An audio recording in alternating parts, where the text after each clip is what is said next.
గారు sorry sir, okay. దానికి చిన్న ఎడిషన్. రామ్ చరణ్ గారు was being very sweet sir. మా బడ్జెట్స్లో మా కన్స్ట్రెయింట్స్తో మాకు తెలిసినంత వరకు ఒక ఇండియానా జోన్స్ స్టైల్ని టచ్ చేయని ట్రై చేశాను సార్, అంతే. అంటే మళ్ళీ మీరు డైరెక్ట్గా ఇండియానా జోన్స్ ఎక్స్పెక్ట్ చేసి వస్తారేమో అని. Charan was being very sweet. But like I said sir, you know this lot of restriction, budget restriction ఉంటుంది, విఎఫ్ఎక్స్ రెస్ట్రిక్షన్ ఉంటుంది. మా పరిధిలో ఎంత చేయగలమో అంత చేస్తాం సార్ సినిమాకి, అదైతే గ్యారంటీ సార్. మీరు ఎంజాయ్ చేస్తారు సార్. డెఫినెట్లీ విఎఫ్ఎక్స్ గురించి మేము ఎందుకు మాట్లాడామంటే మాకంత నాలెడ్జ్ లేకపోయినా సరే నేర్చుకుని చేశాం సార్. అంటే we don't want you to, అంటే మళ్ళీ మీరు తర్వాత హాలీవుడ్ సినిమాలు కంపేర్ చేస్తారని టెన్షన్ ఉంటుంది సార్ మాకు ఎప్పుడు, ఎవరికైనా సరే, ఏ సినిమాకైనా సరే. బట్ ఓవర్ ఎక్స్పెక్టేషన్ ఉంటుంది సార్. ఈ సినిమా ప్రైమరీలీ ఎంటర్టైన్మెంట్ సార్.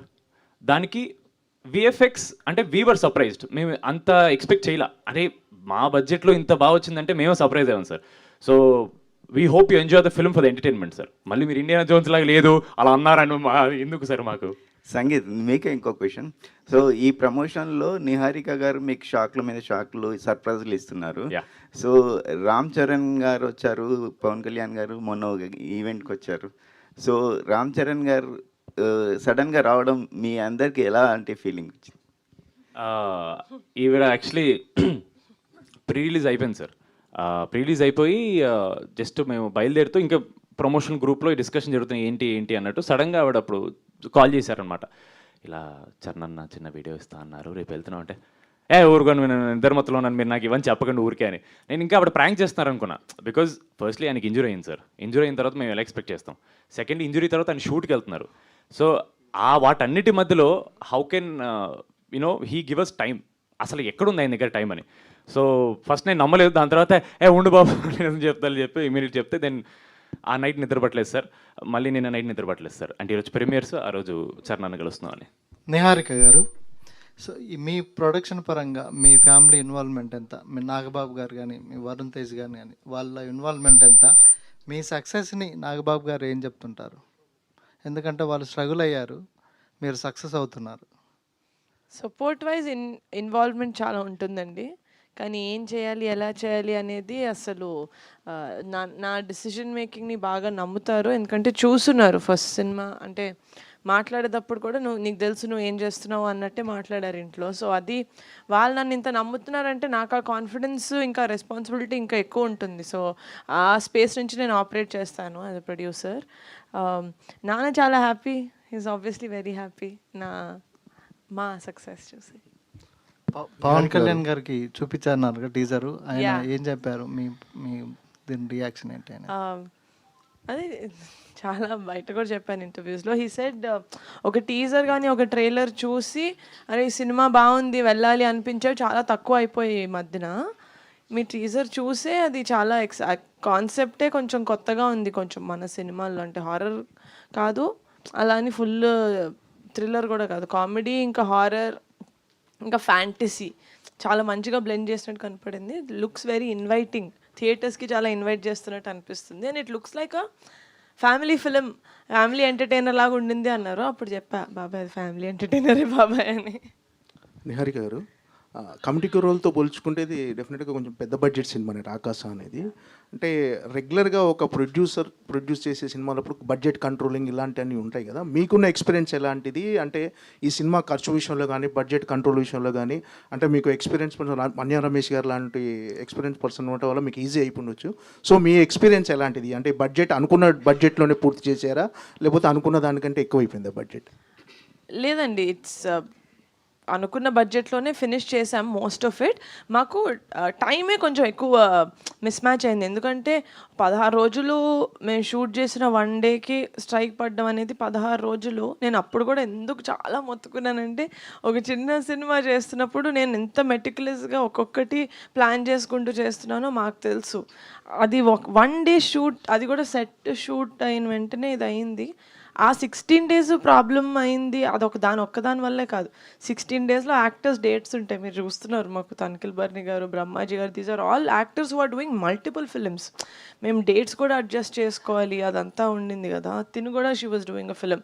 ఎవరిది ఇవ్వలేదు అని చెప్పలేదు, అందరు ఇచ్చారు కానీ అడ్జస్ట్ చేసుకోవాల్సింది. We put them in that spot. ఈ 16 రోజులది ఆ డామినోస్ లాగా వెళ్తూ ఉండింది. సో డేట్స్ వల్ల మాకు యూనో ఎక్కువ ప్లానింగ్, కొంచెం ఆ స్ట్రెస్ ఇది అయింది, కానీ ఎలా మేనేజ్ చేయాలి, ఎలా అకామిడేట్ చేయాలని బడ్జెట్ విషయంలో nothing, we were very happy. మేము ఎంతైతే అనుకున్నామో that much budget we finish. Charan garu దగ్గర నుంచి వచ్చిన కాంప్లిమెంట్స్ ఎలా, అంటే మీరు ప్రమోట్ చేసిన విధానం కానీ ఈ సినిమా ఆయన ఎలాగో కొంచెం ప్రమోషనల్ కంటెంట్ చూశారు కదా చరణ్ గారు, రామ్ చరణ్. సో ఆయన మీకు ఇచ్చిన కాంప్లిమెంట్స్ ఎలాంటి కాంప్లిమెంట్స్ ఇచ్చారు? ఆల్రెడీ వరుణ్ తేజ్ గారితో నెక్స్ట్ సినిమా చేస్తున్నారు, నెక్స్ట్ ఇక చరణ్ గారైనా మీ టార్గెట్, రామ్ చరణ్ గారు టార్గెట్ అట్లేం లేదండి. అంటే నాకు తెలుసు చరణ్ అసలు సోషల్ మీడియా అస్సలు వాడు, చాలా చాలా తక్కువ, అంటే ఎలా వాడాలో కూడా తెలియదు కొన్ని యాక్చువల్లీ. అలాంటిది చరణ్ అన్న వచ్చి, యాక్చువల్లీ మేము పికిల్ బాల్ వీడియో చేసింది అది చరణ్ అన్నదే కోట్ అనమాట. So actually full video release అయితే అందులో ఉంటుంది, తనే ఒక 1 టైం వెళ్ళి ఉంటాడు, మేమే చాలా ఎక్కువ సార్లు చేసాం. అయితే సో ఆ వీడియో నా దగ్గరకు వచ్చింది, భలే చేశారు వీడియో. ప్రమోషన్స్ వేరే మేము చేసిన ప్రమోషన్స్ అన్నీ శ్రీను దగ్గరికి వెళ్ళి, ఏంటి శ్రీను స్టేజ్ మీద అందరూ స్నేక్ డాన్స్ ఒకలా చేస్తుంటే నువ్వు ఒకలాగా చేసావని. సో అస్సలు సోషల్ మీడియా టచ్ లేని, అంత వాడని, అంత బిజీగా ఉండే ఒక యాక్టర్ దగ్గరికి మాది వెళ్ళింది అంటే there only I understood that జనాలకి తెలుస్తుంది, ఆడియన్స్కి తెలుస్తుంది మా సినిమా ఒకటి రిలీజ్ అయింది, ఆ అటెన్షన్ మేము గ్రాప్ చేయగలుగుతున్నాం. ఆ గ్రాప్ చేసిన దానివల్ల వాళ్ళు టీజరో ట్రైలరో చూస్తున్నారు, అక్కడి నుంచి కంటెంట్ మాట్లాడుతుంది. సో చరణ్ అన్న చెప్పినప్పుడు నాకు అదొక వ్యాలిడేషన్ లాగా అనిపించింది, ఓకే మనం వెళ్తుంది, మనం అనుకుంది అవుతుంది అని. So the biggest compliment that he gave was, మీరు ప్రమోషన్స్ బాగా చేస్తున్నారు, మీ వీడియోలు బాగా అవుతున్నాయి కదా, మీరే చెప్పండి మరి పెద్ద డీల్ అవ్వట్లేదని అని. సో సంతోష్ గారు, సంతోష్ గారు, సంతోష్ వచ్చారు, సంగీత్ గారు, సంగీత్ గారు, సంగీత్ చరణ్ అన్నది ఫుల్ వీడియో రిలీజ్ అవ్వని, ఎవరైనా నీ పేరు తప్పు చెప్తారు, మనం తర్వాత చెప్పండి సార్, నేను సంతోష్ గారికి మెసేజ్ పెట్టి చెప్పండి. మ్యాడ్ సినిమాలతో మీకంటూ ఒక ఫాలోయింగ్, ఒక గుర్తింపు తెచ్చుకున్నారు. అంటే ఏం గుర్తింపు సార్, నా పేరు కట్టు చెప్పట్లేదు మీరు. ఓకే, అంటే ఈ 2 సినిమాల తర్వాత అంటే ఒక సక్సెస్ రావటము, ఆ సక్సెస్ నిలుపుకోవటం అనేది బిగ్గెస్ట్ రెస్పాన్సిబిలిటీ. సో మీరు ఈ 2 సినిమాల తర్వాత చాలా కథలు విని ఉంటారు. పర్టికులర్గా ఈ కథ ఒప్పుకుంటానికి, ఈ సినిమా చేయడానికి నిహారిక కొనిదెల గారు రీజనా, ఈ ప్రొడక్షన్లో చేయటం రీజనా, లేకపోతే కథ మీకు నచ్చి ఈ కథ ఒప్పుకుంటానికి మెయిన్ రీజన్ ఏంటి? అంటే అన్ని కథలు విని పర్టికులర్గా ఈ కథతో చూస్ చేసుకుంటే రీజన్ ఏంటి? సార్ నా దగ్గరికి ఫస్ట్ కథ వచ్చినప్పటికీ ఇంకా నిహారిక గారు, అసలు ఆవిడకి కథ ఉంది తెలియదు సార్, డైరెక్టర్ గారు ఫస్ట్ నాకు చెప్పారు. మ్యాడ్ స్క్వేర్ షూట్ జరిగేటప్పుడే నాకు మానస గారు కథ చెప్పారు సార్. సో నాకు లైన్ నచ్చిన వెంటనే ఫస్ట్ నేను వేరే కథలు వినడం ఆపేశాను సార్. ఎందుకంటే మనకి ఫస్ట్ ఒక ఎక్సైట్మెంట్ వచ్చినప్పుడు ఆ ఎక్సైట్మెంట్ మీద వెళ్ళిపోవాలి సార్. ఫస్ట్ నాకు చాలా కథలు విన్న తర్వాత ఈ కథ వినగానే వెంటనే ఎక్సైట్మెంట్ వచ్చి జంప్ చేశాను కదా సార్.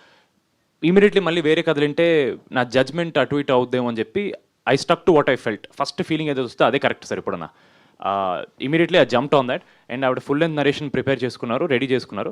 అప్పటికి నాకు తెలియదు ఆవిడ ఎవరికి చెప్పాలనుకుంటున్నా, నాకు ఏం తెలియదు. అండ్ దెన్ నిహారిక గారు వచ్చిన తర్వాత చాలా ఫాస్ట్గా టేక్ ఆఫ్ అయింది sir project.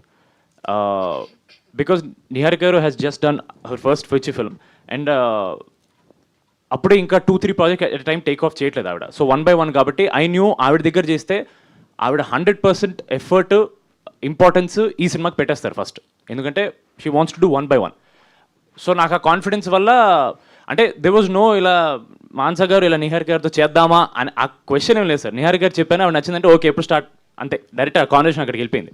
Because I know how she'll carry the film. Honestly నా మీద స్ట్రెస్ తక్కువ ఉంటుంది సార్ ఇప్పుడు ప్రమోషన్స్కి, ఎందుకంటే ఆవిడ కూడా మాతో తిరుగుతున్నారు కాబట్టి. సో లేదు సార్, నా కథ విన్న వెంటనే నచ్చింది. ఆవిడ నిహారిక గారు అనగానే ఫస్ట్ ఆవిడ జంప్ చేశారు, నేను ఈవిడ చేపట్టుకుని నేను కూడా జంప్ చేశాను. 9 సారిక.